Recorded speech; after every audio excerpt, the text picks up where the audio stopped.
Welcome to FreesTYLERs, the greatest podcast in the history of mankind, ran by a 15-year-old kid. Today I'm here with David. I am a clown.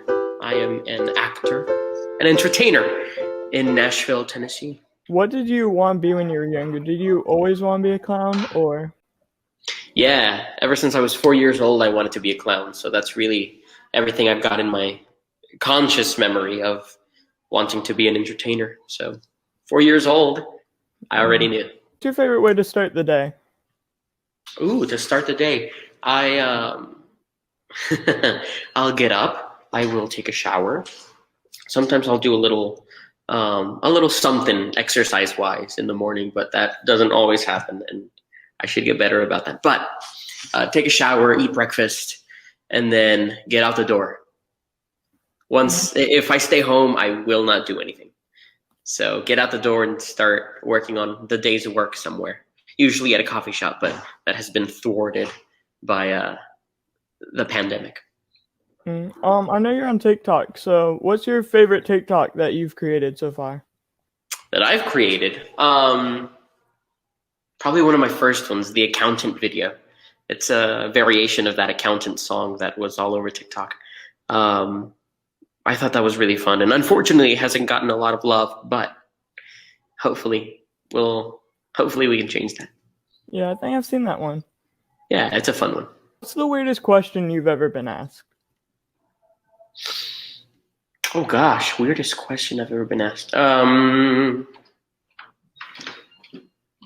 you show me your foot? Wait, someone said that? Someone asked me that. I think it was half joke, half real.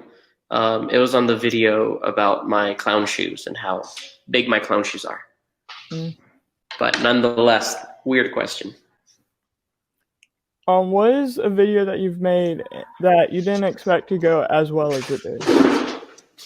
The first one, that very first one that blew up, it was about clown noses. And it got up to, I guess, like 300,000, and that's what really got me started with people recognizing me as the clown and talking about clown things. In which ways do you try to stand out from other creators on TikTok and Instagram and all that? Well, I'm trying to grow my Instagram, but on TikTok, I try to keep everything positive. There's a lot. TikTok can be a very positive place, but it can also be a very negative place. So I try to keep everything positive. All of the energy I put out is the same sort of energy that I would want given back to me in the real world. Yeah, I guess that's it. That's awesome. For your clown makeup and stuff, how long do you think that usually takes?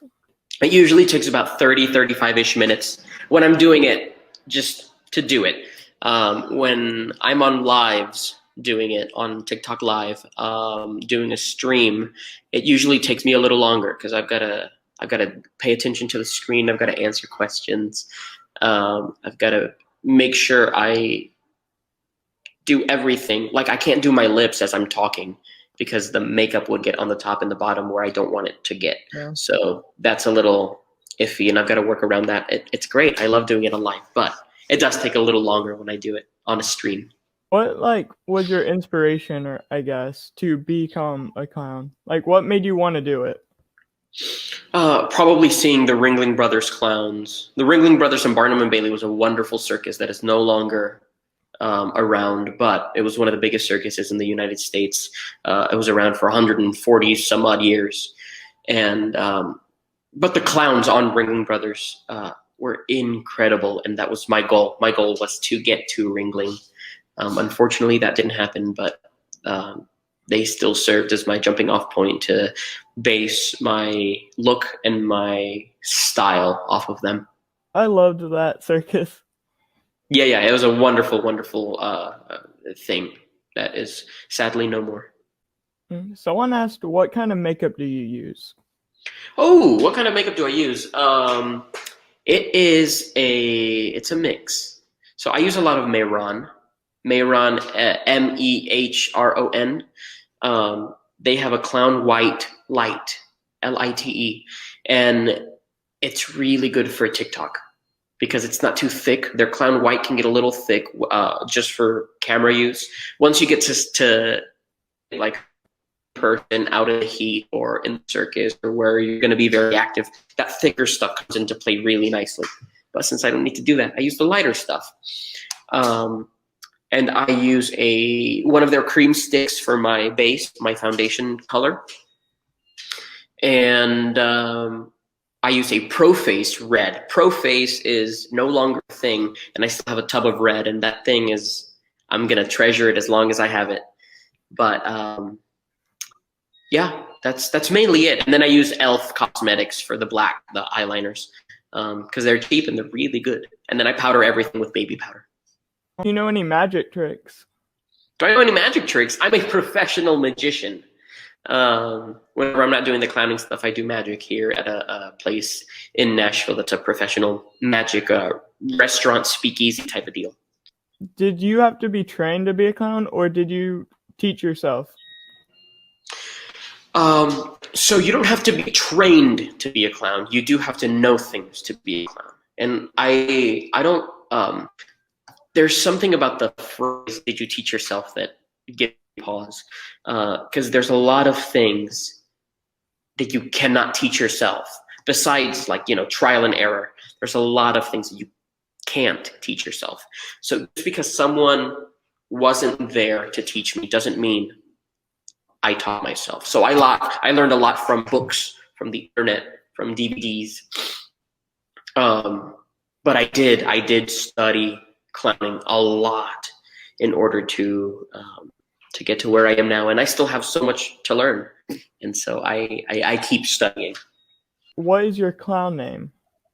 My clown name, Pips, Pips, and that is because the little dots on the corner of my mouth, those are called Pips.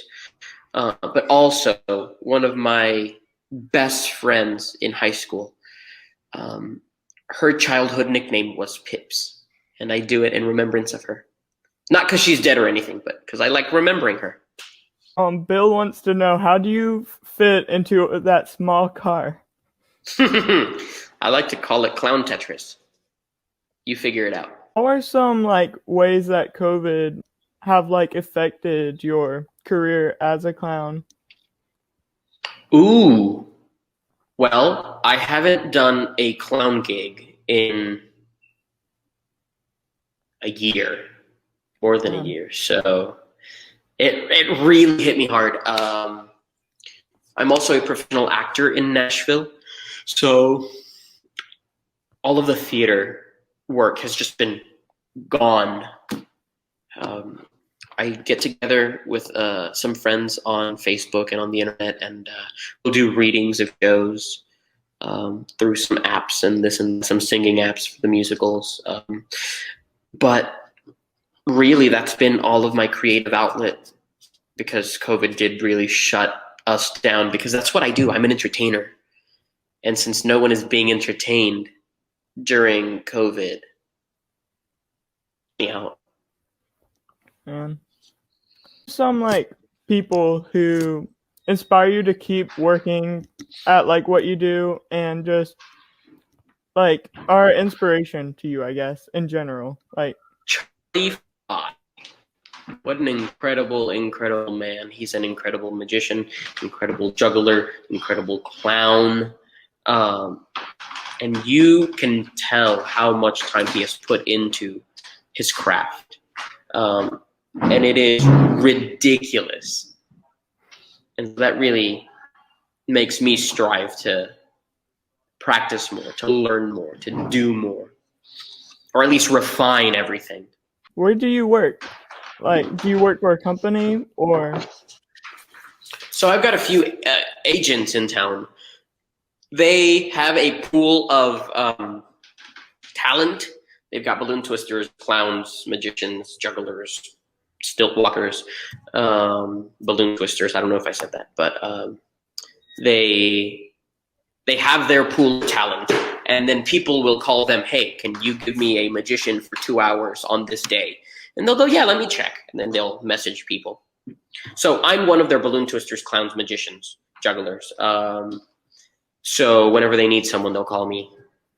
So I've got 2 of those, and also people will call me directly and say, "Hey, can you do this?" No, available, or no, I'm not available, and that's how that works. Have you ever like performed at a birthday party or something? That's almost that's most of my work. The birthday parties, and we get a lot of bachelorette parties here in Nashville. They love balloon twisting for those. But yeah, parties, festivals, celebrations, all of that is what I do. What's your favorite thing to like make with balloons? Oh gosh, the quick stuff. I love to make the quick stuff because at the parties there's a lot of kids, and so I've got to get through all the kids. So like if you've got like 5 minutes per kid, that's about what, 10 kids you can get in there, maybe just over 10 kids. And so if you're in 1 hour, and so if you've got 20 kids in 1 hour, you've got to get that down to less than 5 minutes per balloon, more like 2.5-ish minutes. You've got to quit. But I like making the fast stuff because then I get to focus on the bigger stuff for the birthday boy, or and I get to get every kid a balloon. If a kid wants like a 7-minute balloon, everybody else gets hurt from that choice. And so I try to keep it fast. I try to keep it energetic, and everyone gets a balloon. They get to bonk each other on the head with balloon swords. So that's what I like doing. I like doing fast stuff. Oh, on your Instagram, I saw this like Coco, and all I could think of was that guitar. I'm sorry, that looks so cool though. Thank you. It's a balloon guitar. I made it the night before Halloween, and then that morning or I guess that afternoon, because I had work or something that morning. But that afternoon I went home, I put on the clown, or not the clown, I put on the Coco, the Miguel face from Coco, and put on a red hoodie, and that was my costume. I feel like that one took a good bit, probably. Yeah, I guess that one was about 30-ish minutes with some trial and error in there. I had a few balloons pop on that one because I was using glue to keep some of them attached to each other. How long have you been on TikTok for? Ooh, well, let's check. Let's check the last. I guess my first video was December 1st, but when I actually started doing the clown on there was February 10th. So I guess 2.5 months. Yeah. From starting the clown to getting to 60,000 followers. 60,000 in 2 months? Yeah, I got to 55 in about a month and a half, and then it took me about half a month to get to 60. That's insane. It boggles my little brain. My little pea brain has no idea how to reconcile what's going on with that, but people like it, and so I'll keep doing it as long as they like it. And that was because of your first video? No, that was because of my my nose video, the video about the noses. That video was put up. Well, I guess it'll be 2 months now. Yeah, it was put up. What is that? February 23rd. And that's when I really started blowing up. I mean, before that, I had like 100 followers, 180 followers, I think. So my little sister, is like, has this slight fear of clowns, and she's like really scared of puppets and stuff.